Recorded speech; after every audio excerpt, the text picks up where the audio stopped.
sekalian yang saya hormati,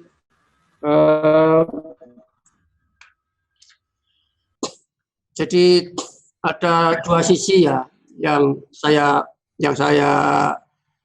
lakukan. Yang pertama kuis ya. Kuis itu bukan untuk Anda nggak usah terlalu risau, nggak usah terlalu malu atau merasa dilecehkan atau direndahkan dengan kuis. Terus juga kerahasiaan tetap terjamin ya. Itu memang gitu. Saya katakan ini secara filosofis pula bahwa kita bisa bertanya kepada seorang yang lain yang menyebabkan orang lain itu mendapatkan nilai 0 gitu loh. Itu termasuk saya itu menggugat gitu loh ya. Menggugat dari penelitian evaluasi juga ya, jangan semena-mena untuk menilai orang ya, hanya dari sisi angka saja.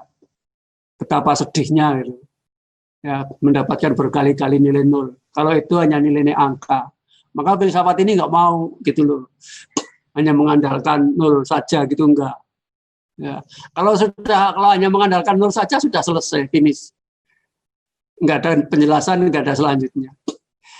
Ya, itulah saya menghimbau kepada Anda, karena Anda ini prodi PEP, bahwa bagaimanapun juga yang namanya, apalagi sekarang juga secara nasional juga sudah ada asesmen nasional. Penilaian harus bergeser menuju ke asesmen. Ya, Mas Ahmad Safi ya, fokus ya. Anda nanti viral loh. Ya. Ini zaman viral ya, kuliah, saya bisa kuliah sambil bersendagura, tampak dari samping, wajah saya, aduh, saya begitu. Ini kalau sudah di kamera ini kita harus hati-hati, ya. Itu semua. Ini untuk semua saja. Sekarang zaman viral, sedikit-sedikit viral, viral kok cuma sedikit. Viral banyak yang banyak sekalian gitu. Ini saya mohon maaf karena tetangga saya sedang nebang pohon. Ada mesin gergaji macam-macam. Mudah-mudahan ya kalau ada suaranya tidak terlalu mengganggu lah. Makanya saya dekatkan volumenya, saya tambah, saya besarkan. Mudah-mudahan cukup keras, sudah cukup keras ya. Jadi itu satu sisi kuis menunjukkan ketakberdayaan kita. Saya mengatakan kita, bukan Anda ya. Kita itu termasuk saya. Untuk mengetahui pikiran orang. Dan kuis itu adalah Anda berusaha mengetahui pikiran saya. Dan jawaban itu bukan berhenti di situ. Kalau berhenti itu namanya mitos. Jawaban saya bisa berubah. Atau sebetulnya ada dua jawaban yang hampir sama, tapi ada prioritas begitu. Jadi mitos kuis itu sebetulnya di dalam filsafat tidak disukai. Karena itu menghilangkan sifat yang sangat besar gitu. Ya. Itu hanya karena terpaksa saja. Dan terpaksa untuk menunjukkan metode saya untuk menunjukkan kepada Anda betapa sulitnya mengetahui pikiran orang. Kebetulan pikiran kita itu ada settingnya, yaitu setting kuliah filsafat. Ya walaupun sulit mengetahui pikiran orang, setidak-tidaknya ada referensinya gitu loh. Walaupun referensi yang saya tanyakan di dalam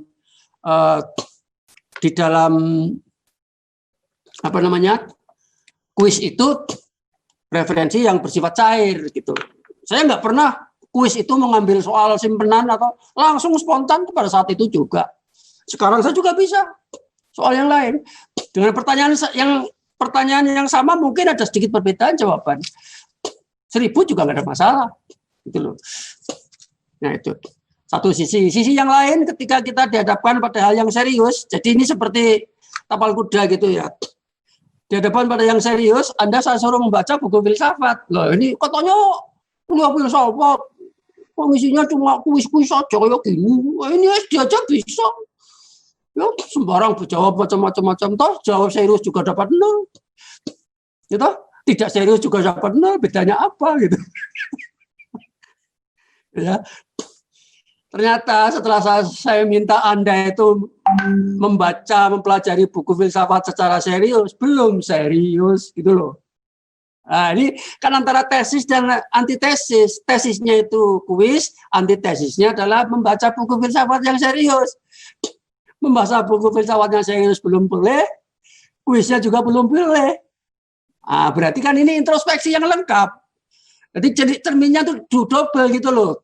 Enggak cuma satu sisi. Satu sisi loh, saya memang kalau menjawab kuis gini sulit. Nah, coba saya dikasih tugas untuk pasti akan saya kerjakan sehebat-hebatnya.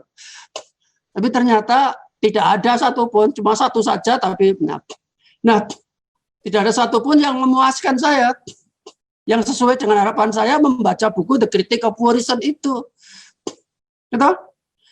Janganlah berusaha melebihi sesuai dengan kodratnya. Dan Anda itu belum kualitas itu wajar dan itu betul. Anda nggak usah menjadi kita, bukan seperti Anda. Kita nggak usah menjadi manusia setengah dewa gitu loh.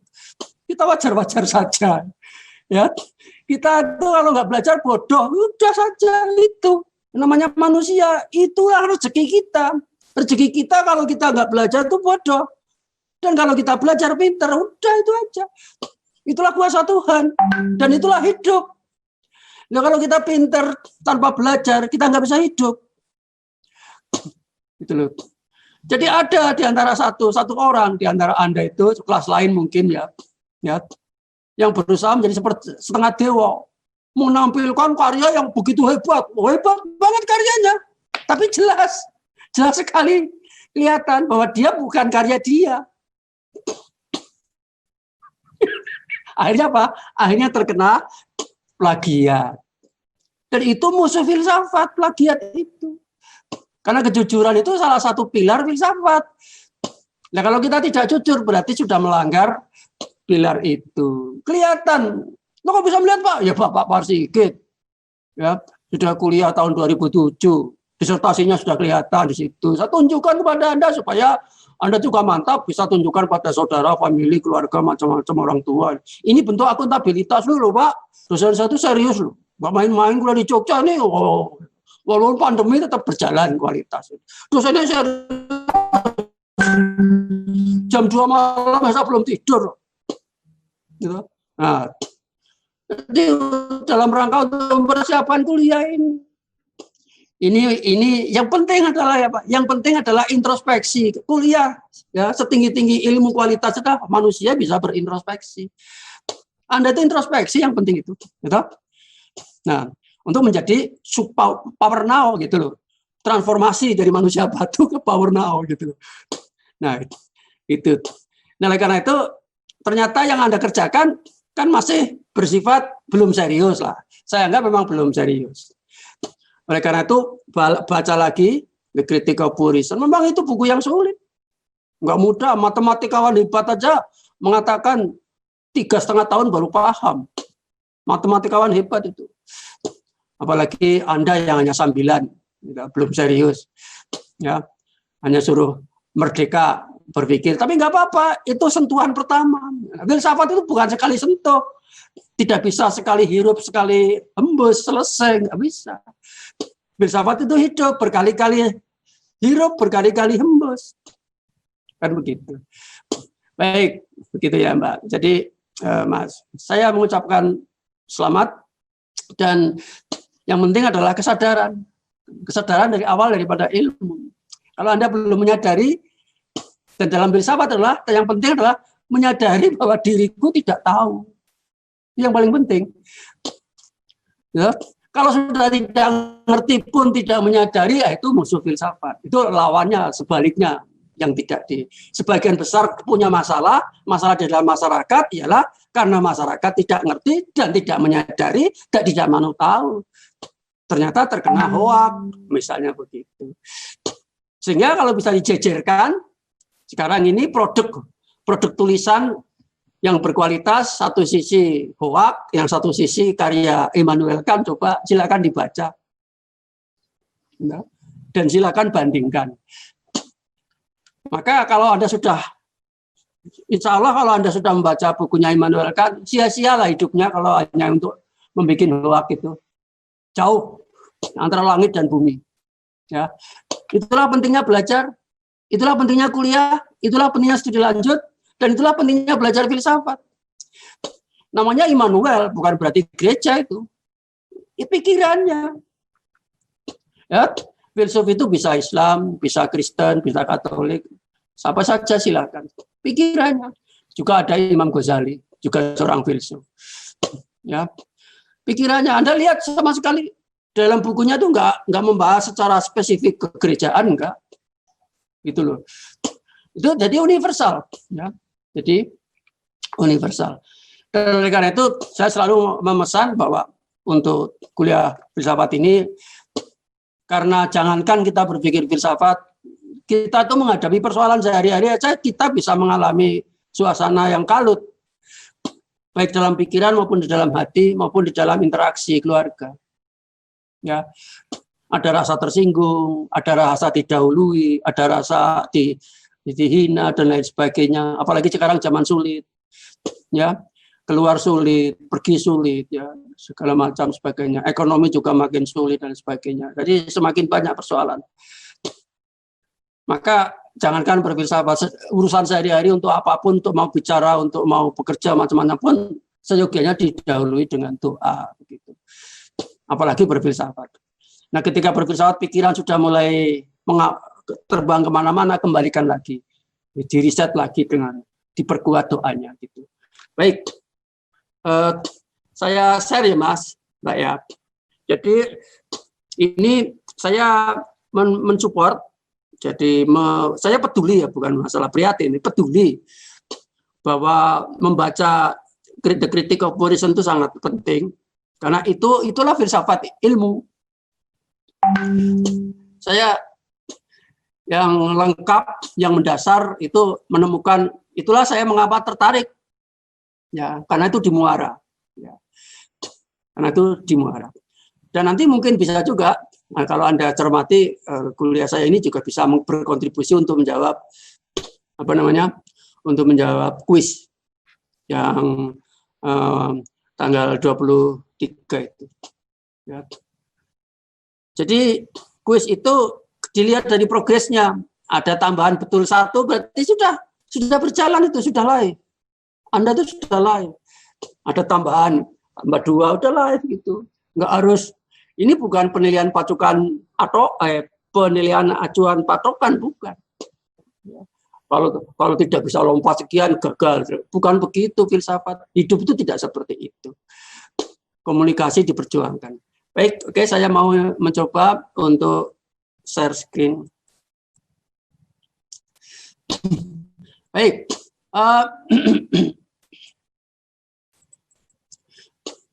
Apakah sudah kelihatan? Sudah, Prof. Jadi hidup itu konformitas ya. Konformitas atau isomorfis atau macam-macam istilahnya. Ada arsitektonik, ada sinkron, ada chemistry dan sebagainya. Yang saya kerjakan ini sebetulnya adalah menjabarkan bukunya Immanuel Kant, The Critique of Volition itu. Yang saya kerjakan ini. Ada atas, ada bawah. Kan seperti itu kan. Nah, kalau Anda pelajari lebih lanjut, The Critique of Volition itu, itulah, kalau saya di sini kan, yang atas fatal, yang bawah vital. Kan jadi pertanyaan. Yang atas tetap, yang bawah tetap. Kenapa Pak tetap di atas? Kenapa Pak berubah di bawah? Terus Pak, lu yang benda-benda apakah tidak ada yang tetap? Saya melihat juga. Nah ya itulah berfilsafat. Kalau sudah berfilsafat, bila mana dan kapan dan di mana ketika yang di bawah itu tetap, ketika yang berubah itu tetap, apanya lah, itulah berfilsafat. Nah, Immanuel Kant itu membahas itu semuanya. Wah, yang di Pak Sigit mengatakan yang di atas itu yang tetap, langit itu tetap, rumus itu tetap. Maka pertanyaannya ialah bila mana rumus itu berubah, apanya? Itu namanya filsafat itu kayak gitu. Dan sebagian Anda sudah mulai bertanya ya gitu Pak kok. Nah, sudah mulai Pak kok lah. Ya, kenapa dikatakan demikian? Itulah maksudnya. Pertanyaan Anda itu simptomatik, sangat prematur gitu. Nah, jawaban atau karya Immanuel Kant itu profesional. Bayangkan pada tahun 1787 itu ada seorang yang sudah berpikir seperti itu. Ada orang yang sudah berpikir seperti itu. Sementara di dunia lain orang hanya baru memikirkan masalah makan dan berpakaian saja. Tapi di dunia yang lain ada seorang pemikir setara Immanuel Kant itu yang sudah berpikir semacam itu. Bayangkan itu. Tahun 1787 kira-kira seperti itu. Saya ya pantas kalau saya mengaguminya, kagum saya. Makanya saya buat disertasi seperti itu. Nah, jadi Immanuel Kant itu dalam bukunya melakukan sintesa, mensintesiskan yang di bawah, yang di atas. Apakah yang ada yang di bawah itu atas? Apakah ada bawahan dari atas? Kan begitu. Demikian seterusnya. Apakah ada sintetik yang tidak a posteriori? Apakah ada analitik yang tidak a priori? Dan seterusnya. Gitu. Baik. Saya keluarkan. Saya share lagi. Sehingga saya memperoleh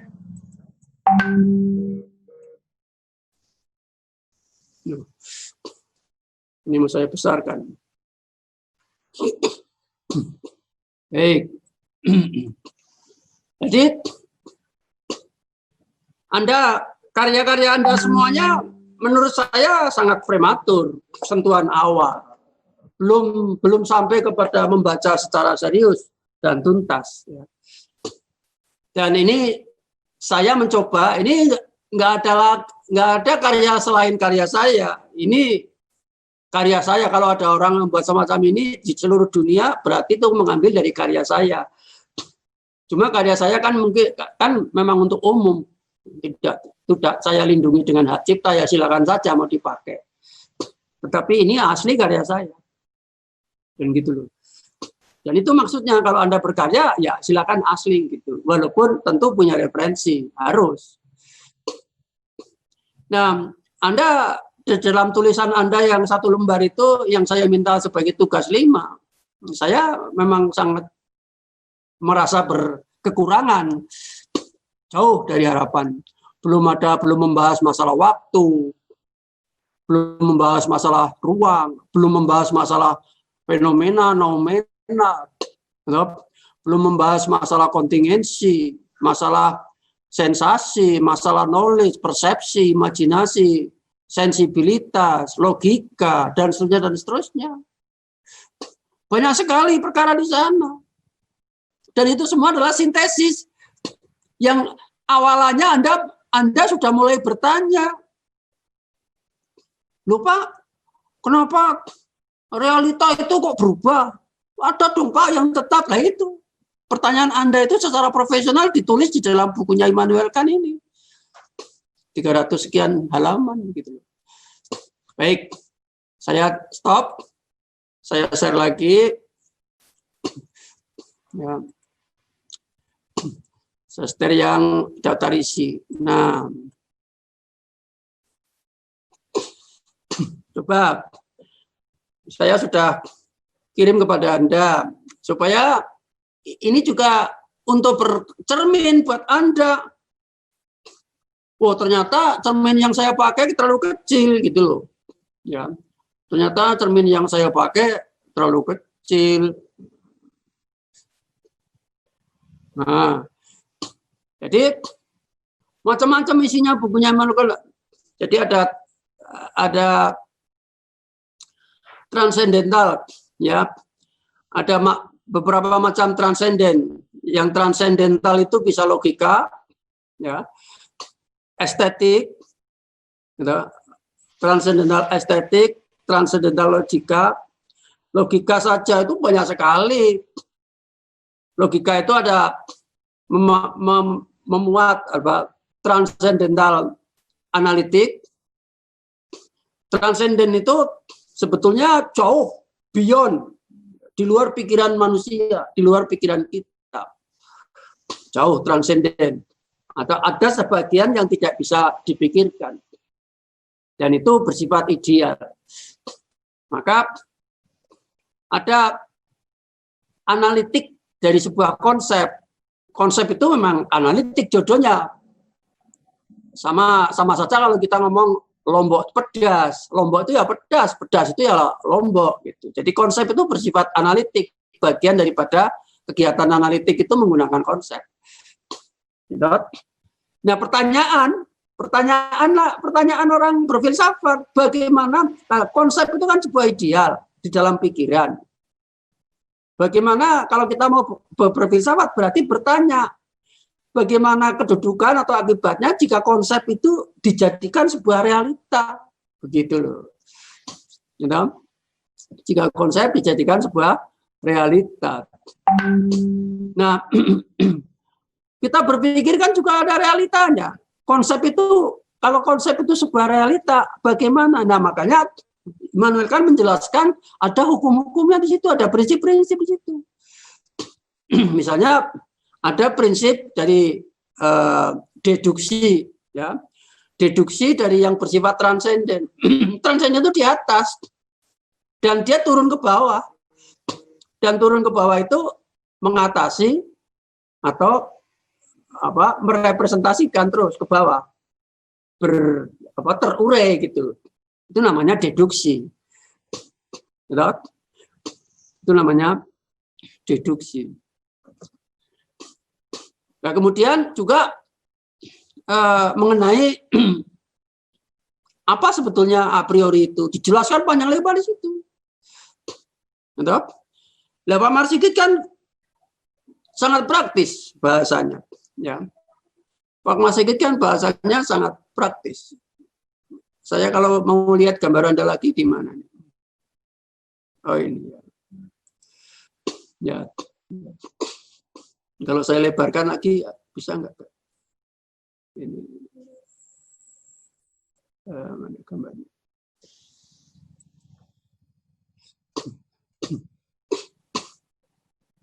Kok nggak kelihatan ya Mas? Kalau dilebarkan lagi, ya. Gambar Anda mana? Oke. Baik. Baik.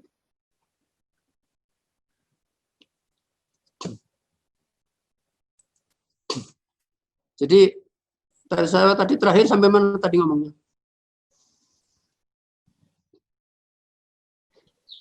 A priori, Prof. Oh iya. Jadi a priori, ya, kalau Pak Marsigit mengatakan a priori adalah paham walaupun belum mengalami. Wah, itu kata-kata emas, kata-kata mutiara ikonik yang dibikin oleh Pak Marsigit, nggak ada duanya di dunia. Itu adalah hasil daripada pengalaman. Nggak ada buku satupun di dunia kalau Anda tulis kan a priori itu apa, definisinya akan beda semuanya. Nah, Immanuel Kant itu menguraikannya, gitu loh. Nah, tergantung Anda belajar filsafat mau sampai ke level mana. Apakah cukup level Pak Marsigit puas sampai di situ? Bahasanya Pak Marsigit itu bahasa metafisik, analogus, bahasa analog. Gitu? Maka menggunakan bahasa yang paling mudah dipahami. Kalau kita menyampaikan dengan bahasa yang sangat sulit, berarti belum bisa berfilsafat. Belum paham pokok persoalannya. Saya bisa sampai kepada kesimpulan bahwa namanya a priori itu adalah paham walaupun belum mengalami. Itu kok bisa? Ya pakai logika dong. Betul? Ya pakai logika toh. Ya, saya bisa berkata tentang cicit. Pak Marsikit punya cicit, insya Allah. Loh, apakah Pak Marsikit sudah punya? Belum. Tetapi saya bisa menulis buku tentang cicit saya di waktu yang akan datang. Jika laki-laki begini, jika cicit saya perempuan begini. Loh, Pak Marsikit bisa berteori tentang cicit? Ya bisa. Walaupun belum mengalami, itulah a priori. Gitu?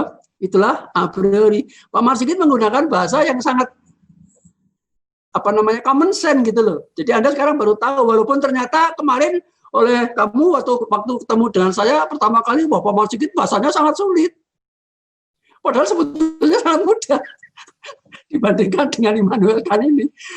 Nah sehingga ya silakan, saya yang ingin menunjukkan semoga Anda tertarik membacanya gitu loh. Jangan karena paksaan gitu loh. Ini anggap aja sentuhan 1, sentuhan 2 dan seterusnya. Nanti harapannya perbaikan makalahnya untuk akhir bulan ini itu jangan dianggap sebagai final. Kalau Anda punya waktu setahun, 5 tahun, 10 tahun lagi ingin membaca lagi, boleh. Silakan. Wong saya saja, kalau saya baca bukunya Immanuel Kant, saya baca lagi yang terakhir, ada sesuatu yang baru. Selalu ada sesuatu yang baru. Baru dalam pikiran. Dari refleksi membaca bukunya Immanuel Kant itu. Jadi hebat itu bukunya, memang sesuatu yang hidup. Ya. Jadi itulah namanya termasuk menghidupkan buku seperti itu. Jadi ada misalnya prinsip, ini ada prinsip of understanding. Jadi pikiran itu punya prinsip. Ya, pikiran murni itu punya prinsip. Gitu? Ada prinsip yang ada pengambilan keputusan, ada namanya prinsip daripada sintetik. Apa yang dimaksud dengan sintetik? Kemudian juga ada analogi-analogi.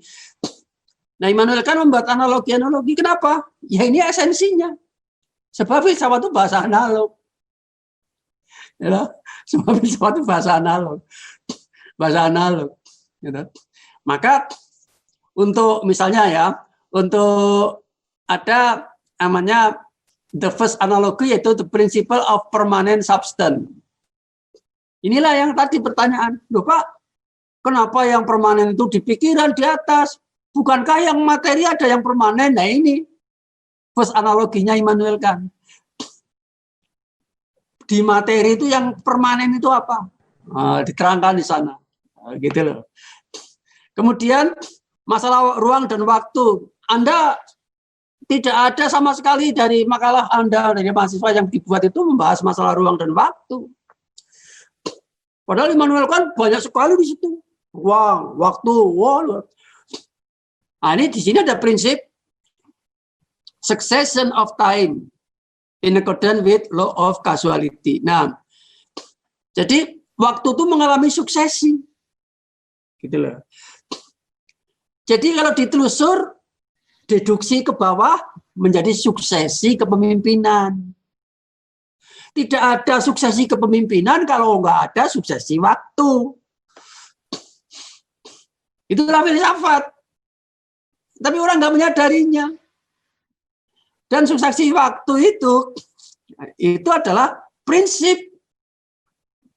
Ya, prinsip itu apa? Ya sudah dari sononya.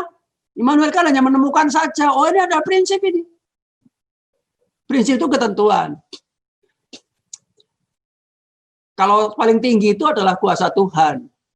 Saya terus terang tidak melakukan atau tidak mengatakan sebagai, kalau dogma itu terlalu vulgar lah ya, terlalu kasar mungkin. Gitu. Kalau saya lebih suka kuasa Tuhan. Kalau dogma ya cukup untuk manusia gitulah ya. Manusia membuat dogma.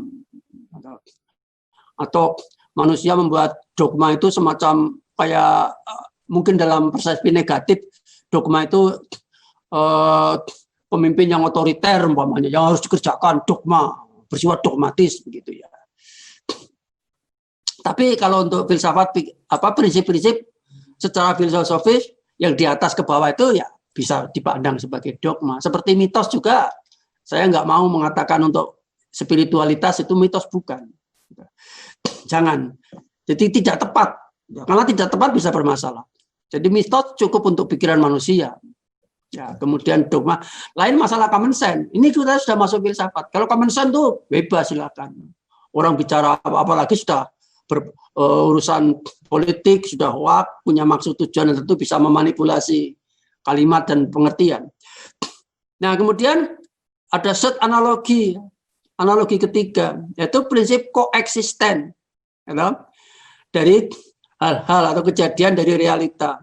Jadi realita bersifat koeksisten, keberadaannya tidak sendiri, tetapi terkait dengan yang lain. Nah, ini koeksisten sesuai dengan hukum alam, sebab akibat.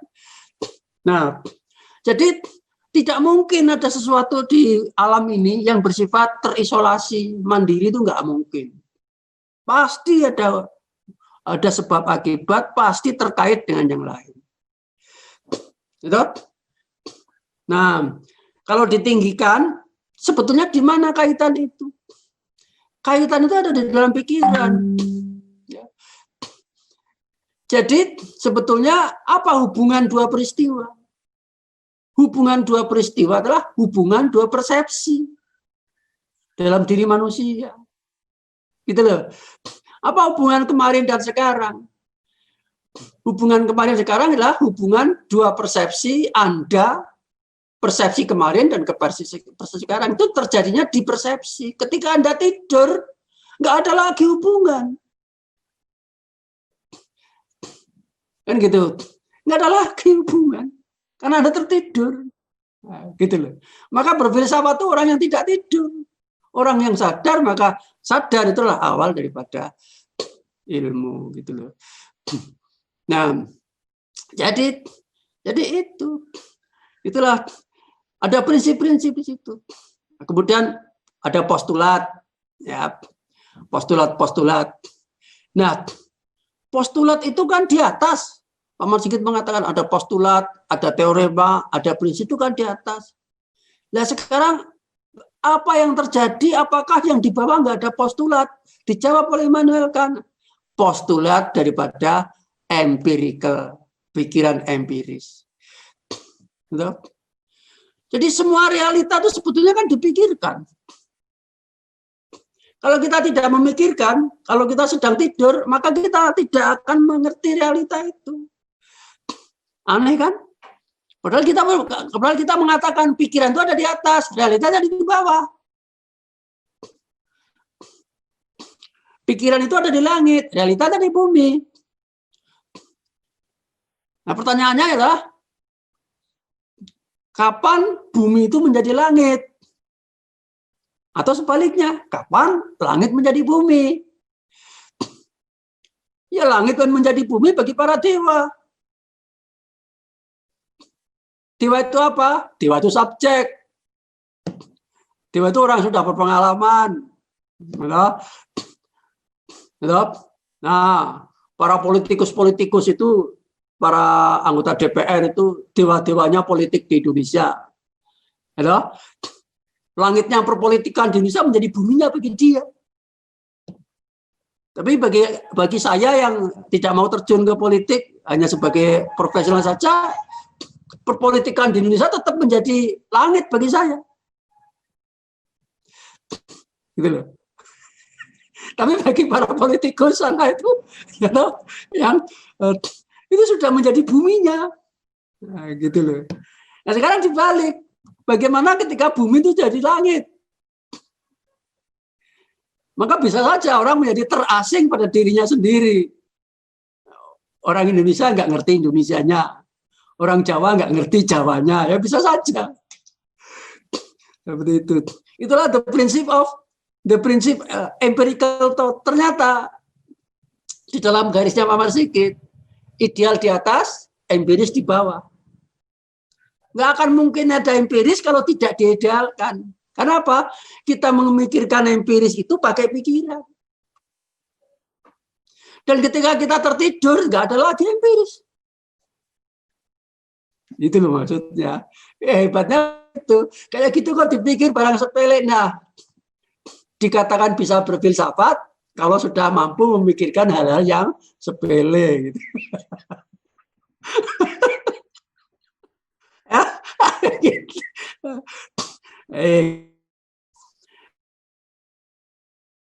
Itu landasan. Ya.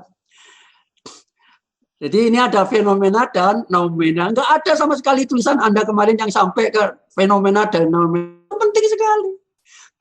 Fenomena itu yang bisa kita pikirkan. Noumena itu yang tidak bisa kita pikirkan. Jadi hidup kita ada dua macam. Yang bisa dipikirkan adalah fenomena, yang tidak bisa dipikirkan adalah noumena. Kita tidak bisa memikirkan arwah. Gitu? Hanya bisa memikirkan sebagian kecil arwah itu. Gitu? Hanya bisa memikirkan sebagian kecil. Tapi tuntas nggak akan bisa. Gitu? Maka arwah itu bisa masuk, sebagian itu masuk ke noumena. Nah, nggak ada di antara Anda yang sampai ke situ. Gitu? Silakan dicari di The Critique of Reason. Apa sih maksudnya fenomena dan noumena? Ya, juga tentang keraguan atau kebingungan, ya, jadi antara empirik dan masalah ideal yang transenden itu, ya. Kemudian transcendental logic, ya memang sama kalau kita ngomong Lombok itu pedas, pedas itu Lombok, ya. Logik itu transenden, tapi belum tentu transenden itu logik, belum tentu pedas itu Lombok. Karena juga ada kata-kata yang pedas. Tapi Lombok itu pedas. Nah, kenapa Lombok bisa tidak pedas? Teknologi, ya? Atau ikhtiar manusia. Nah, kalau dari teknologi turun ke bawah ditanyakan, loh, saya ingin supaya Lombok tidak pedas. Teknologi, kan begitu. Kalau sampai tataran berpikir, filsafat, ya bertanya, kenapa sih? Kapan Lombok itu tidak pedas? Nggak usah pakai menanam, cuma disintesiskan saja. Nah, jadi idealita, transendalita, jadi transenden daripada idealita. Ideal sudah transenden, ditambah transenden lagi, gitu. Nah, di sana akan muncul beberapa ketidakcocokan. Makanya ketidakcocokan atau ketidaksinkronan itu perlu namanya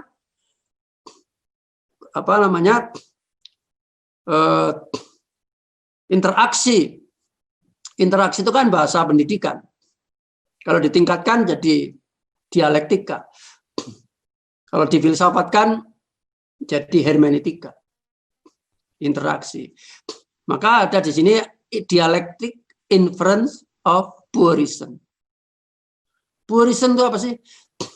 Pure reason itu logika murni. Logika murni itu apa? Logika murni itu logika yang spontan, yang inherent, yang intrinsik, berasal dari logika awal. Nah, jadi misalnya saya mengatakan besar itu dengan kecil, gitu. Itu beda. Nah, itu sudah logis. Ada beda antara besar dan kecil. Ada perbedaan, itu sudah logis. Itu sudah pikiran murni maksudnya. Dan pikiran murni itu dicari dan diperlukan. Tapi ketika orang mengatakan besar dan kecil itu sama, nah itulah berfilsafat. Kapan besar dan kecil itu sama? Kalau sudah berfilsafat, apalagi kemudian diterapkan di dalam kegiatan praktis sehari-hari, sudah tidak murni lagi. Jadi kalau ada kesimpulan bahwa besar sama dengan kecil, itu sudah tidak murni. Karena yang murni adalah besar itu beda dengan yang kecil. Itu yang murni. Maka di sini ada usaha untuk berpikir murni. Sama saja dengan kebaikan murni. Atau kebaikan tertinggi. Kebaikan murni itu, ibadah itu kebaikan murni. Nggak ada ibadah yang jelek. Naik haji itu kebaikan murni, kebaikan tertinggi. Nggak ada naik haji yang jelek. Kan begitu. Nah kalau naik haji kok jelek umpamanya, untuk tujuan yang lain-lain selain ibadah, nah berarti sudah tidak kebaikan tertinggi. Kan begitu. Harus pakai catatan. Tapi kan nggak ada. Semua terrangkum dalam kebaikan murni atau kebaikan tertinggi. Tetapi kalau guru bukan murni.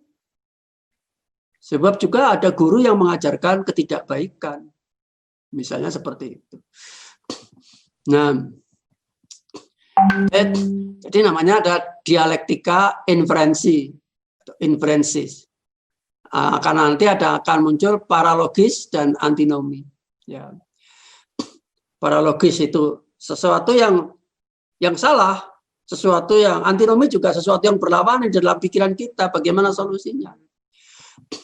Maka pikiran itu bisa namanya sinkron, bisa bersifat isomorfis dengan bersifat kosmologi gitu loh. Nah, kalau kita memikirkan kosmologi itu kan seakan-akan tata ruang semesta alam. Ada bintang-bintang, ada bulan, tata surya, sebagainya. Kalau bintang-bintang, kalau semua bintang, tata surya, sebagainya itu sebagai ide, maka bisa dipotretkan dan diluruhkan ke dalam pikiran kita. Sehingga kita bisa membayangkan pikiran kita itu juga seperti sistem kosmologikal dari ide-ide kan begitu. Kalau alam semesta ini dari benda-benda, kalau kita ini sebetulnya juga sistem pikiran kita juga kosmologi daripada ide-ide. Maka dikatakan system of cosmological ide-ide. Oleh karena itu nanti di bawah ada istilah arsitektonik.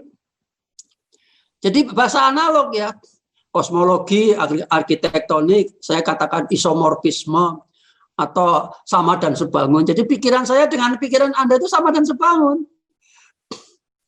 Di dalam pikiran Anda juga ada suami, ada istri, ada ibu kota, ada laut, ada gunung, sama dengan pikiran saya. Itu namanya isomorfis. Jadi di dalam pikiran kita masing-masing bersifat kosmologi. Ada yang dekat, ada yang jauh, ada yang besar, ada yang terang, ada yang redup. Ada yang bergerak, ada yang diam. Dalam pikiran Anda itu, ide-ide itu. Wah, luar biasa loh. Ya, pada saat itu Immanuel Kant sudah membayangkan, memetakan hubungan antara pikiran dengan alam semesta. Itu yang disebut dengan makrokosmos, mikrokosmos. Kan begitu. Pikiran saya juga bisa sebagai makrokosmos sekaligus mikrokosmos. Kan begitu. Bisa. Nah, masalahnya kalau kita berpikir filsafat, makrokosmosnya itu bila bagaimana, mikrokosmos bila bagaimana. Kan begitu. Kenapa? Sebenar-benar orang berfilsafat adalah mencari ruang dan waktunya. Jadi nggak ada istilah pokoknya. Nah, kalau sudah pokoknya itu namanya action. Itu tindakan politik. Kalau sudah pokoknya nggak mau lagi berpikir. Action, itu politik. Politik itu motif. Memang motif itu di atas ilmu. Gitu kan? Ilmu apapun, setinggi-tinggi ilmu apapun, kalah dengan politik. Kalah dengan motifnya. Kan begitu. Nah ini kita sedang mencari ilmu yang tinggi. Oleh karena itu berfilsafat itu siapapun silakan. Ya, mau jadi A, mau jadi B, silakan.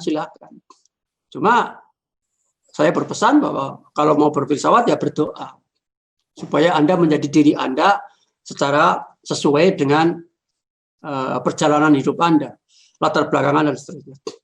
Nah, sehingga itu ditulis dalam bukunya, tapi nggak ada sama sekali dari tulisan Anda yang sampai menyentuh ini. Anda kan sekarang dari kuis gitu, sudah ditunjukkan gitu. Oh iya. Nah kalau sudah seperti itu kan sebetulnya kalau Anda itu ikhlas, adanya kan cuma bersyukur dan bersyukur ketemu Pak Marsikit. Kan? Ketemu filsafat, ya untung saya ketemu Pak Marsikit selama-lama hidup, gitu. Sehingga saya menjadi pengingat kesombongan saya. Yang selama ini saya merasa ya sok dugdeng, gitu, sok serba tahu, sok kuasa, sok macam-macam dan sebagainya, sok hebat sebagainya, ternyata dikasih kuis saja tak berdaya. Ya, oke lah. Kalau masih berdalil itu mah kue. Coba sekarang saya dikasih kesempatan nulis secara merdeka, ya, silakan baca. Ternyata enggak juga. Jadi kalau itu dalamnya tuh 100 meter gitu, yang harus digali, Anda baru menggali 1 meter, gitu. Yang 99 itu masih gelap di sana. Nah ini saya tunjukkan di sini daftar isinya.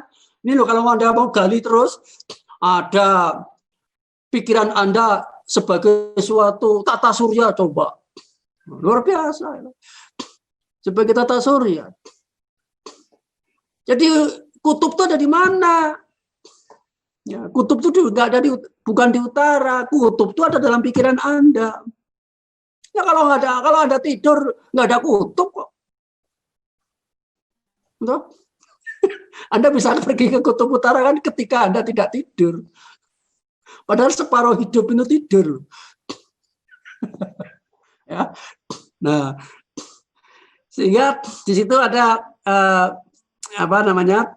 Ya, jadi antinomi ini menjadi sesuatu yang sangat besar dalam filsafat. Nah, kemudian idealita dari Puerison. Puerison tadi konsep murni, berpikir murni. Gitu. Konsep murni, berpikir murni. Jadi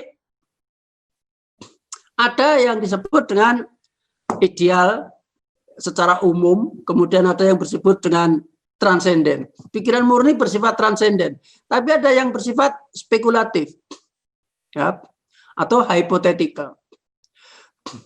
Spekulatif atau hypothetical itu misalnya Pak Marsikit berkali-kali atau suatu ketika mengajarkan filsafat, berbicara tentang filsafat, tapi sama sekali nggak membaca buku itu. Hanya bicara dan campur-campur antara teori dan pendapat pribadi macam-macam. Nah, Pak Marsikit itu bersifat hypothetical. Hypothetical itu istilah mentereng. Diturunkan derajatnya jadi ngobrol. Ya. Turunkan derajatnya ditambah unsur negatif jadi apa? Jadi apa? Ngawur. Pak Marsikit apa? Saya sedang melihat Pak Marsikit itu bicara ngawur itu. Itu kenapa nggak pakai referensi? Oh. Jadi semua ada derajatnya. Jadi hidup bermasalah itu karena tidak sesuai ruang dan waktunya. Gitu. Ya kalau saya ngomong sama orang yang dihormati, pemimpin yang dihormati, wow ngawur, berarti saya tidak sopan. Betul? Pak Marsikit itu apa? Oh, Pak Marsikit itu sedang bicara secara hypothetical analysis. Oh. Apa itu? Oh, ya, kamu nggak ngerti. Harus belajar filsafat dulu. Ya, common sense itu artinya ngawur. Ya. Ya. Jadi banyak orang yang ngawur ngomongnya karena apa? Beda tempat. Tapi ketika sampai pada tempatnya yang sesuai, jadi tidak ngawur lagi, jadi bermakna gitu. Jadi ruang dan waktu sangat penting sekali. Ya. Ruang dan waktu itu mendefinisikan pikiran. Pikiran saja terdefinisikan oleh ruang dan waktu, apalagi kegiatan, apalagi perbuatan. Apalagi misalnya demonstrasi. Ya. Demonstrasi pun sesuai ruang dan waktunya. Kan begitu. Dan seterusnya, dan ceramah, kuliah, dan lain pengajian, sesuai ruang dan waktunya. Ya seperti saya ini tekan video konferen tidak sesuai dengan waktunya, tidak sesuai dengan jadwalnya, yang nggak punya makna, nggak bisa dengan Anda. Ya. Nah, yang transenden itu ternyata tidak hanya logika, tidak hanya konsep, tidak hanya puarisan, yang transenden itu ternyata adalah metodenya. Oh, yang transenden adalah metodenya. Artinya kalau bahasa saya turunkan bahasa saya dengan common sense, lebih turun lagi, metode para dewa. Oh, ya, metode para dewa. Bagaimana para alim ulama, ya, seluruh Indonesia menciptakan kerukunan beragama itu pakai metode. Wah, itu metode para alim ulama. Yang saya nggak paham itu transenden bagi saya. Tidak bersifat transenden. Bagaimana seorang konglomerat atau pebisnis mengembangkan metode bisnisnya secara internasional. Karena saya bukan bisnismen, bagi saya itu transenden metode itu. Nah, gitu loh. Itu yang dimaksud transenden, di luar pikiran kita. Gitu? Jadi transenden seseorang itu belum tentu transenden orang lain. Ya. Maka karena ini metode pasti ada disiplin. Ya. Disiplin itu taat asas. Disiplin itu taat asas. Ya. Employment dapat diterapkan. Ya. Nah, ini ada arsitektonik dan seterusnya. Itulah saudara. Jadi kalau kita lihat, wah luar biasa. Maka saya teruskan lagi dengan disertasi saya. Saya ingin tunjukkan bagaimana saya melakukan sintesis dari karya Immanuel Kant ini. Saya ingin tunjukkan pada Anda.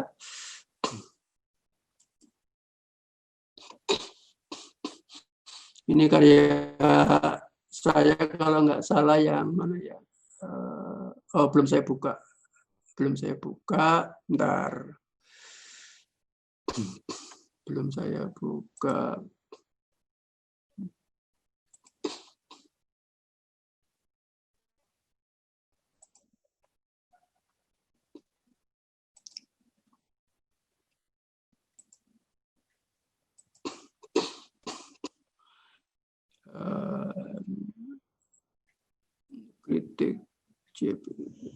Kritik the role. Nah ini baik.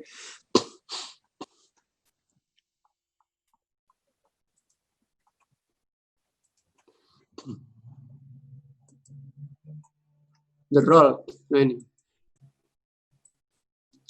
baik saudara, ini disertasi saya ya.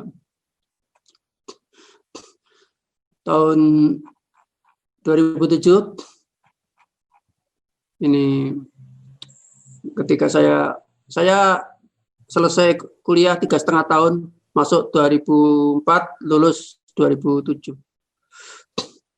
Ya, 2007 Juni.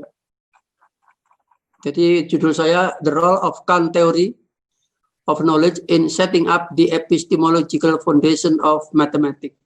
Nah, sebetulnya the role of Kant Theory of Knowledge in Setting up the Epistemological Foundation of apa saja ini, tidak hanya matematik ya, of life juga bisa, misalnya of collaboration, kerjasama juga bisa, of business juga bisa, of apa saja, of biology, of science atau apa sebagainya. Nah, di sini apa sebetulnya yang menonjol dari Kant? Teori Immanuel Kant ini yang prinsip adalah kontradiksi antara idealita dan realita.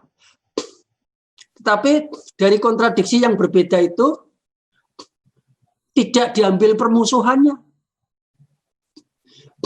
tetapi diambil sinerginya. Nah inilah. Jadi bisa juga the foundation of Republik Indonesia, masyarakat Indonesia, membangun budaya Indonesia, the culture of Indonesia. Jadi Indonesia itu bineka, tetapi untuk supaya unity tidak mengambil potensi negatifnya dari bineka itu, tidak mengambil perpecahannya.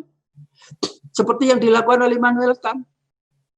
Tidak mengambil perpecahan, tetapi mengambil sinerginya. Apa yang baik dari Aceh, apa yang baik dari Papua, kerjakan bersama-sama. Itu maksudnya. Bukan ada yang jelek dari Aceh, ada yang jelek Papua, kemudian dikonfrontasikan, bukan begitu. Maka persatuan Indonesia diperoleh dengan cara gitu, seperti ini, epistemologinya Immanuel Kant ini. Gitu, mendamaikan kutub-kutub yang bertentangan, diambil unsurnya. Diambil unsurnya. Kan begitu. Sebagai suami istri. Suami istri itu secara ontologis bisa dua hal yang bertentangan. Yang satu laki-laki, satu perempuan. Kalau kita ambil negatifnya, nggak akan damai itu. Aku perempuan, aku laki-laki. Nggak bisa. Tapi namanya keluarga itu kan persatuan antara laki-laki dan perempuan. Antara suami dan istri. Apa kebaikan dan potensi suami, apa kebaikan dan potensi istri bersinergi. Itulah, bernegara juga begitu. Nah, ini secara filsafat Immanuel Kant itu mendamaikan antara rasionalisme René Descartes dan empirisisme David Hume, didamaikan. Kalau rasional itu adalah analitik a priori, kalau empiris itu adalah sintetik a posteriori. Rasional diambil a priorinya, yang empiris diambil sintetiknya. Jadilah ilmu. Ilmu adalah sintetik a priori. Nah, maka matematika kalau hanya dikembangkan secara rasional saja, ya nggak jadi ilmu. Maka harus ada pengalaman. Maka untuk mengembangkan foundation matematika juga, matematika yang menjadi ilmu adalah sintetik. Ini pertama kali di dunia, satu-satunya adalah saya yang mau mengembangkan bahwa matematika punya landasan sintetik a priori berdasarkan menerapkan teorinya Immanuel Kant.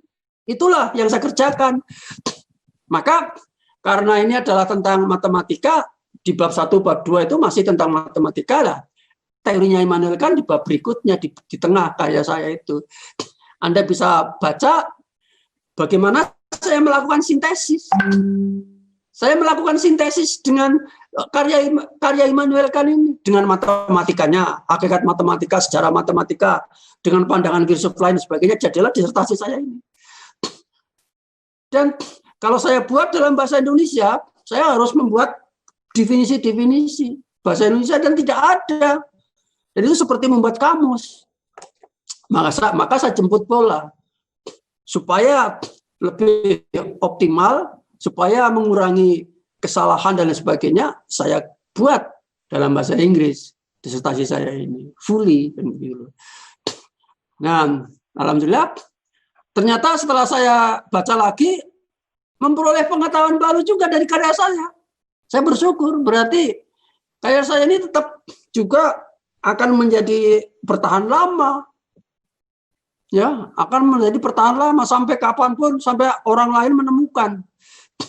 Ya, sampai orang lain menemukan ada seorang Pak Marsikit yang membuat matematika yang berlandaskan. Nah, seperti kita naik kereta api. Naik kereta api itu kan sebetulnya kontradiktif. Gitu? Kontradiktif. Tapi kenapa kita bisa bikin restoran di kereta api yang berjalan? Itu maksudnya. Mentang-mentang kita kereta api berjalan, apa kita harus tidur terus? Kan tidak. Di kereta api yang berjalan kita perlu makan, perlu minum, perlu ke restoran dan sebagainya. Maka bikinlah restoran di kereta api. Sama seperti ini juga.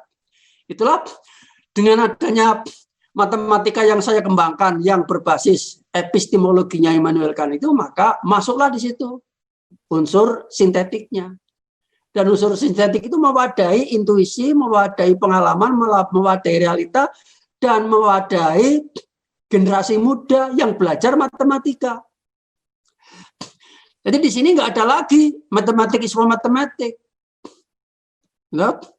Matematik adalah sintetik a priori. diperlukan oleh semua orang, termasuk yang muda. Dan yang muda matematika beda dengan yang tua. Kan begitu. Yang tua dalam hal ini senior sama junior gitu loh. Bukan masalah umur. Baik. Jadi saya tunjukkan ini karya saya itu ya bab 1 pendahuluan, terus hakikat dan sejarah matematika bab 2, filsafat dan foundation matematika bab 3, bab 4 baru teori Immanuel Kant, gitu. Saya ringkas di sana. Gitu. Nah, kalau ada Anda ingin menjadi superhero, manusia setengah dewa, tahu-tahu tugas 5 itu sangat bagus sekali, gitu.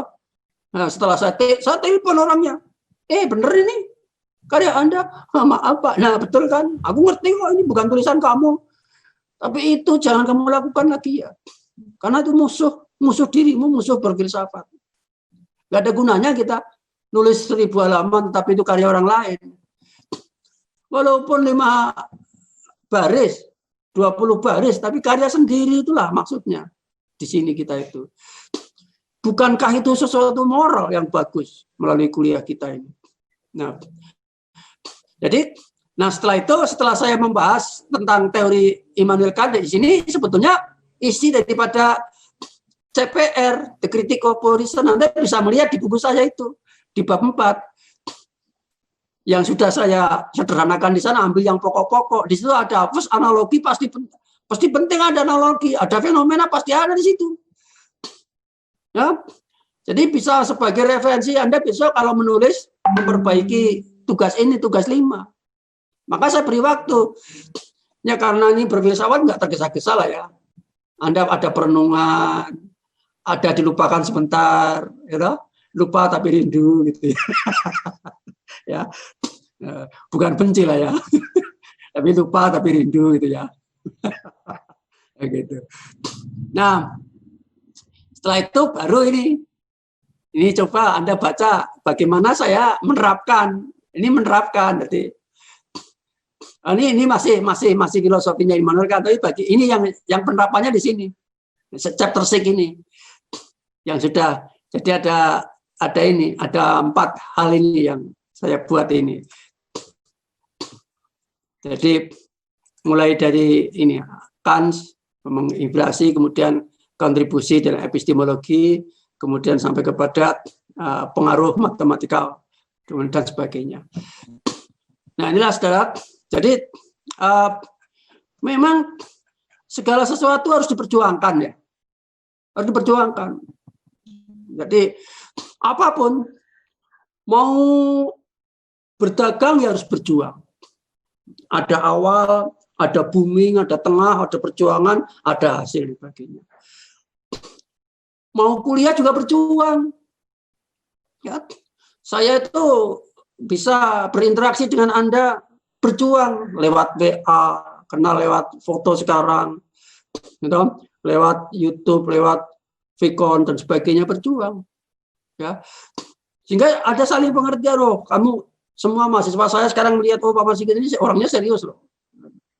Walaupun online sebagainya bisa kok kita serius. Oh, kita ada mendengar kemarin berita di medsos ya.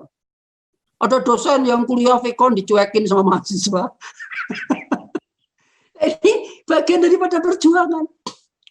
Maka supaya saya tidak dicuekin sama mahasiswa, ya saya harus memberi fasilitas, memberi informasi, memberi kepastian, memberi jadwal, memberi respon, memberi penilaian, tegur sapa dan sebagainya. Jadi ada saling pengertian. Anda sendiri merasakan, gitu. Dan kuliah saya bisa direkam, bisa disetel, bisa ditonton oleh keluarga Anda, oleh yang lain, gitu. Nah, jadi betapa kita tuh kalau serius ya serius, karena inilah bagian menembus ruang dan waktu. Saya dan Anda menembus ruang dan waktu, perjuangan. Segala sesuatu diperjuangkan, termasuk Anda menulis makalah. Saya beri space Anda untuk berjuang. Nggak apa-apa. Mulai dari membaca, mulai dari membuat makalah yang pertama, yang mungkin pikiran Anda, saya membuat makalah mungkin tidak dibaca oleh Pak Marsigit kan. Nah, Pak Marsigit yang dibaca banyak sekali, masa cukup waktunya membaca. Yang penting adalah di situ catatan bahwa saya telah membuat, mungkin seperti itu ya. Tapi kan saya juga berjuang. Jadi membuat tugas juga berjuang. Nah, termasuk Anda saya bisa melihat sekarang. Saya sudah menemukan pola bagaimana kuis dilakukan. Pertama kali saya mengalami kesulitan karena kuis itu biasanya tatap muka konvensional. Biasanya seperti itu, 10 menit di bagian awal kuliah saya. Saya mengalami shock begitu ada BJJ, daring seperti ini. Aduh, gimana nih kuisnya? Ya, saya nggak bisa kuis lah. Saya sempat sampai downgrade itu, mengalami nggak percaya diri mengenai kuis. Setelah itu saya coba kuliah Vkon pertama pakai kuis, menyita banyak waktu. Nah, sekarang kuisnya berikutnya saya kirim saja. Jadi, kalau namanya dikirim, saya sudah mengatakan mengirim dan setiap saat. Gitu. Anda tidur saya kirimnya juga nggak ada masalah. Bukannya esok harinya juga nggak masalah, nggak harus langsung dibuka kok. Nah, tapi kan saya sudah ngomong terlebih dahulu seperti itu. Jadi besok kalau ada kuis lagi ya tetap seperti itu aja. Gitu. Nah, kemudian yang penting adalah dari situ, dari kuis itu adalah penjelasan. Anda bisa menjawab beda dengan saya, tapi penjelasan kenapa Pak Marsigit menjawab A, kenapa jawaban saya B. Mari kita sinkronkan. Ternyata ketahuan apa? Oh, Pak Marsigit ini jawabannya ini loh. Jawabannya Pak Marsigit ini udah daftar isinya. Tadi ya, daftar isi tadi yang saya sama kali belum lihatnya. Oh, ternyata beda ya. Jawaban saya dengan jawabannya Pak Marsigit itu beda. Itu kenapa sih jawaban saya sebagai mahasiswa dengan jawaban Pak Marsigit itu beda? Oh ya maaf. Maaf dan maaf loh, Pak Marsigit itu kan dokter filsafat. Nah, itu loh maksudnya. Mau tidak mau seperti itu. Itulah namanya akuntabilitas. Ya, bukan masalah onjon-onjon atau bukan masalah pamer dan sebagainya. Ini akuntabilitas. Nah, jadi intuisi itu pengalaman. Setiap manusia punya intuisi, tetapi intuisinya pejabat dan intuisinya warga itu beda. Intuisinya presiden, intuisinya gubernur, intuisinya rektor, dan intuisi mahasiswa, intuisi dosen itu beda-beda. Orang yang paling tinggi intuisinya tentang ekonomi, tentang keuangan di Indonesia ya menteri keuangan. Orang yang paling tinggi intuisinya tentang pertahanan di Indonesia ya menteri pertahanan. Paling tinggi intuisinya. Dan bagi orang-orang yang intuisinya tinggi itu bisa menjadi referensi. Gitu? Bisa menjadi referensi itu. Jadi nggak salah kalau saya merefer intuisi pada orang-orang yang punya pengalaman. Kalau saya belajar tentang tata kelola universitas kepada Bapak Rektor, itu sah, itu referensi. Menurut Rektor UNJ misalnya, begini-begini, betul. Ya. Nah, karena kita paham. Ya. Karena kita paham. Tapi ketika percobaan pertama, wah, silang pendapat, silakan saja kemana-mana. Anak kecil pun punya intuisi. Kenapa? Karena intuisi itu pengalaman. Maka seorang guru ngaji, seorang kiai punya intuisi. Pak Kiai, nanti habis maghrib dimohon untuk bisa mengisi pengajian di luar kota. Besok saja. Karena mungkin intuisinya Pak Kiai merasa nggak enak. Merasa keadaannya kurang memungkinkan. Habis maghrib, petang-petang, hujan-hujan, keluar kota, banyak kendala. Betul juga ternyata ada berita kecelakaan misalnya, karena kepleset mobilnya dan sebagainya.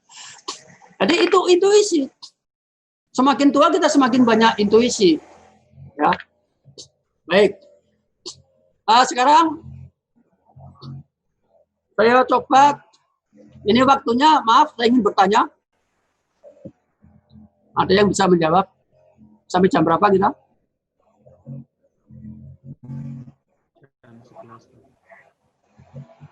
Halo? Halo, suara di luar ini mesinnya dekat. Ini tidak beruntung ini. Anda mendengar suara mesin ya? Jam 11, Prof. Sedikit, Pak. Oh, kurang sedikit ya. Pak Fajar, silakan Pak bertanya. Spontan langsung. Baik, Prof. Ini Prof, kan ada di kuis 2 itu ada pengkada, Prof ya. Jawabannya Prof kemarin itu kan ada atau mengada. Apakah itu berbeda artinya dengan yang ada atau yang mengada, Prof? Oh, jadi itu bagian dari lagi karya Immanuel Kant ya. Coba mari kita lihat.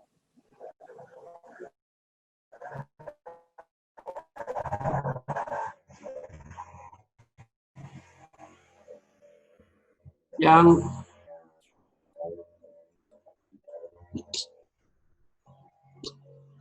maaf ini tetangga sedang nebang pohon. Coba kita lihat.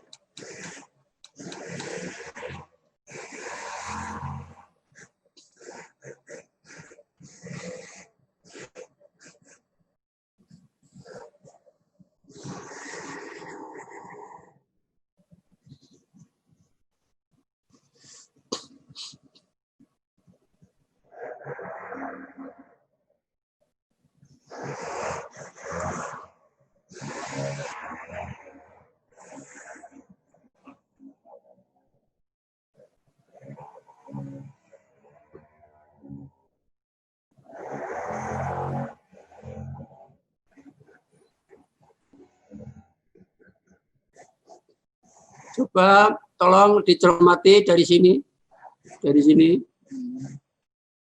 sampai ya. Coba dicermati. Share screen, Prof. Hah? Share screen, Prof. Oh ya, belum bisa screen ya. Maaf.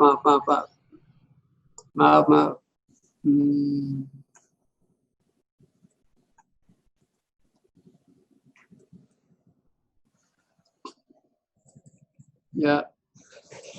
Ya.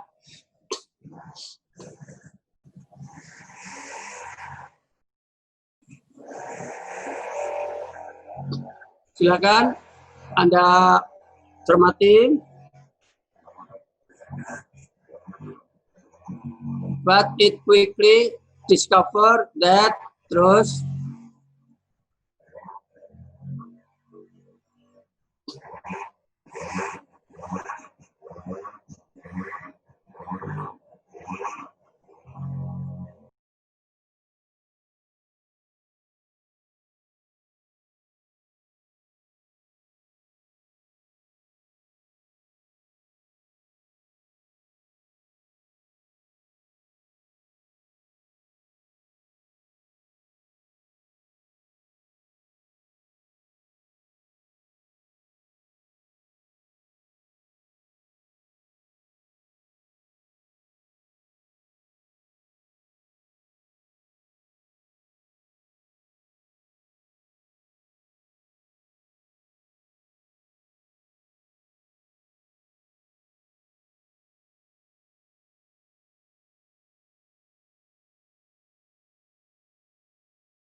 Baik, saudara. Jadi yang saya beri warna ini maksudnya adalah bagian atau sepenggal daripada pengertian tentang metafisik. Ini loh. Nah, itu loh. Ya. Jadi Kant ini mempunyai pentahapan di dalam menjelaskan tidak sekali jadi. Di tempat lain dia masih bicara metafisik juga. Seperti masalah waktu ini juga diterangkan berkali-kali. Di sini sebagai pengantar mengatakan demikian. Nanti terus ya. Inilah kira-kira jadi apa yang ditanyakan tadi itu menyangkut metafisik, dan esensi dari metafisik itu adalah yang tidak dapat diungkap ya secara tuntas. Karena apa? Karena kaitannya dengan keterbatasan ini, keterbatasan kemampuan manusia. Ya. Jadi yang ada dan yang mungkin ada itu silakan kalau Anda mau mencari, itu bagian dari metafisik juga. Ya. The existing, ya. Dan juga masalah pengadaan. Nah itu ada referensinya, bisa dicari dan sebagainya. Baiklah saudara, maaf sekali, ini karena situasinya kurang memungkinkan ya. Di luar sangat bising karena tetangga saya sedang nebang pohon. Ini hidup di kampung saya. Ya. Saya pesan pada Anda, kalau bisa pekerjaan jangan ditunda-tunda ya, karena nanti akan ada tugas-tugas juga. Dan tolong serius, tugas 5 diperbaiki, kemudian tugas 6 dan tugas 7. Dan satu lagi tambahan adalah quiz untuk yang tanggal 23 deadline-nya. Begitulah saudara, jadi ini saya stop share. Saya pada siang hari ini mengucapkan terima kasih dan selamat kepada Anda semuanya. Selamat berjuang, selamat membaca. Dan yang penting lagi, sekali lagi saya mengingatkan, jaga kesehatan kita masing-masing. Ketika orang lain belum peduli, tolong diberi informasi. Mulai dari diri kita, tentang protokol kesehatan. Karena itu tidak ada toleransi menurut saya. Kalau Anda masih muda ya mudah-mudahan juga jangan kenal. Tapi kalau saya umur 63 tahun ini kalau sudah kena ya jangan sampai lah ya. Itu protokol kita sangat penting, jaga jarak, pakai masker, cuci tangan, lalu kalau tidak penting sekali nggak usah keluar, di rumah saja. Termasuk hari ini saya kok video conference dari rumah, kan begitu. Baiklah, demikianlah saudara, mudah-mudahan ini nanti bagian akhir kita menukik ke bawah ya, tugas yang belum muncul, kira-kira dalam pikiran kita nanti-nantinya, loh ini walaupun belum mengalami tetapi sudah bisa memikirkan, itu namanya a priori kan. Ya. Luncur yaitu nanti-nantinya mengidentifikasi dari persoalan PEP. Ya. Yang bisa diterangkan secara filosofis, itu kira-kira. Sesuai latar belakang kalau nggak salah sudah pernah saya tulis Pak ya, di dalam rancangan tugas gitu. Ya, intinya begitu. Baik, kemudian yang pendidikan masalah skema dan lain sebagainya itu nanti bisa sebetulnya karena kalau waktunya cukup tadi saya mau ungkap juga mengenai CMAP teori learning yang di sana. Nanti ketemu. Terus Anda ini kan seorang magister. Ini apalagi ini online, era online. Di bagian yang CMAP itu, CMAP teori learning, Anda klik di bagian kanan bawah sekali, itu ada sumbernya. Bahkan ada software untuk membuatnya. Skema itu. Gitu. Ada software untuk membuat skema itu. Ya, kalau S2 ya mungkin tidak sampai membuat, tapi kalau S3 nanti saya minta bisa sampai membuat skema ya, menggunakan software itu. Ya, itu sebagian masih gratis kalau nggak salah softwarenya. Ya. Baik, sekali lagi terima kasih dan selalu berdoa ketika berfilsafat, mengakhiri filsafat, dan ketika pikiran sudah kacau itu jangan diteruskan, gitu. Tidur saja, istirahat dulu, nanti bangun lagi kan begitu, cerah lagi. Jadi kalau Anda merasa ragu-ragu, Anda merasa ragu-ragu berfilsafat, jadikanlah saya bisa sebagai referensi. Ya maaf saja, saya itu artinya berusaha. Saya bukan mengatakan saya berusaha menjadi orang yang taat beragama, berusaha. Nah, tapi di sisi lain juga ada keperluan berpikir, memikirkan, walaupun dalam batas-batas koridor agama, spiritualitas, gitu loh. Jadi ada teman yang lain sebagian baru. Dan ternyata Anda bisa diteliti, bisa dicek seberapa sih manfaatnya mempelajari karya-karya filsuf itu, kan begitu. Kalau ada pertanyaan, apa sih Pak gunanya berpikir? Ya, silakan. Anda bisa tulis sendiri di dalam buku diari Anda ya. Manfaat saya itu berpikir apa-apa dan seterusnya. Masing-masing punya jawaban masing-masing. Demikianlah saya mohon maaf kalau ada kesalahan dan kurangnya. Marilah kita akhiri dengan berdoa. Silakan. Alhamdulillah. Cukup. Assalamualaikum warahmatullahi wabarakatuh. Waalaikumsalam warahmatullahi wabarakatuh. Terima kasih, Prof. Terima kasih. Silakan boleh live. Ya. Oke.